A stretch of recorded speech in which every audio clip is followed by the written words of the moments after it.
Hey, welcome back, everybody. Tom here from Park Avenue Trading, your chief dealer, keeping you sane in insane markets. And we're going to start our daily update with dollar yen.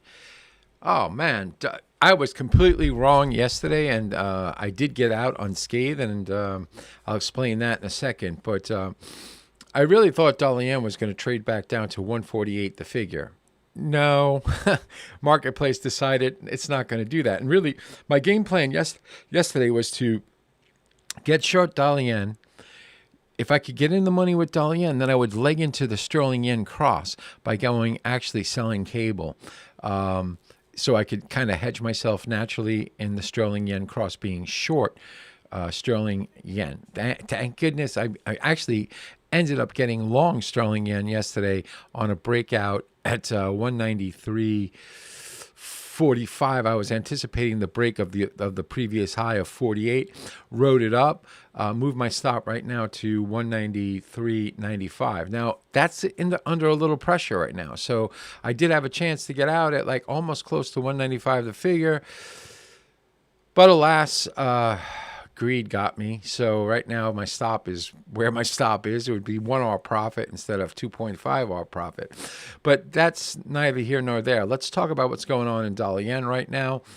We're coming right up to that 150 level that we've been talking about. That was a weekly level that was important. Basically, there's big resistance up there. Right now, as it stands, dollar yen has to hold. For today, dollar yen has to hold 149.30-ish, 149.30. Let's go down. Right, fine, close enough. 149.30. If dollar yen turns down from 149.30, most likely we could drift down to like 148, say 70, maximum probably 148, like 50 level right here. Right here, sorry. If we break above this 150 level, somebody knows something about that Fed meeting that we don't know. And perhaps they're not going to be, they're probably going to, they would have to be kind of neutral, basically saying they're holding the course. So therefore, the interest rate differentials between the U.S. and Japan will kind of stay the same. And then we're also looking at geopolitically, what the heck is going on with the Ukraine war. Now, Trump's having a meeting today with Putin. He could come out and say that, the war is basically over and this is what the agreements are. And, that would actually fuel the dollar and the indexes. Everything would start to go up again. The dollar could break higher. On the flip side of that, we have the U.S. that's basically poking Iran in the eye right now. I believe last night they sunk an Iranian ship. I don't know what kind of ship it was, but we have the bombing over in Yemen, and that's not going to stop. It's definitely not going to stop. So are we shifting wars? Are we going from like calming down in Europe to all of a sudden now exploding in the Middle East? That's up for debate. You tell me what you see. But right now, short term, dollar yen's got to hold 149.30. If we break 149.30, could be drifting down to like 148, say 70, 148.50 on a major extension for the short term. So if we break 150, there's resistance coming in really around 150. I would say the first level is going to be, of course, always at like that 30 level, right? Right around the 30 level. And then right behind that at the 150, 80 level right there. So we have two major resistances. But however, if this marketplace does do that, we could expect, if we expect a break up here, we could expect a test back down to perhaps even 149.70, back up again, and then a potential move to that level up there. But short term, got to hold that 149.30. If we could hold that, we're basically showing dollar showing strength again against the yen. Let's move on over to good old sterling dollar. This thing, we've been talking about that 130 the figure forever. That's why my game plan yesterday was to actually get in dollar yen, hopefully start to make some money in dollar yen, and then lob off into sterling yen. But Market said, no effing way, man. No effing way. Dollar yen is ripping higher. And it did. So right now, sterling dollar itself is the same freaking thing that we've been talking about. This 129 level right here is a really tough resistance for cable. If dollar yen can rip higher, this has a potential actually to drift lower to 128.20, which is the main support right here, 128.20. Now, a break of 128.20 is not good for sterling. It would basically send us back down to the 127 level.